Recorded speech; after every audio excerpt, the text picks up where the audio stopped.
আসসালামু আলাইকুম বন্ধুরা, আজকে আমি একটা নতুন রেসিপি তৈরি করতেছি। গরুর মাংস। এটা মাংস সাথে মূলা। আমাদের দেশে মূলা বলে, আপনাদের দেশে কার কী বলে জানি না। তবে আমি একটু মাংসটা আগে তেল দিয়ে করে নিতেছি, ফ্রাই করে নিতেছি। তারপরে হচ্ছে আমি সব কিছু রেডি করে নিয়েছি, ময় মশলা যা লাগে আমার আনুষ্ঠানিক সব কিছু।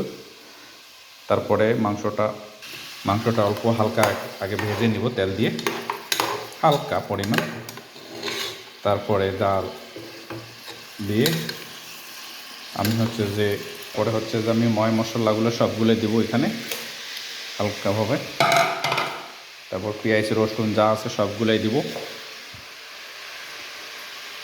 দেওয়ার পরে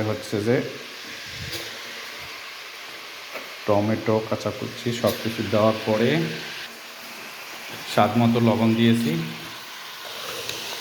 তারপর হালকা হালকা করে তারপরে দিতেছি হলুদের গুঁড়া, হালকা পরিমাণ জিরা,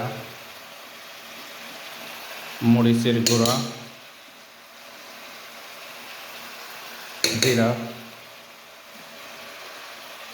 ধনিয়া গুঁড়া।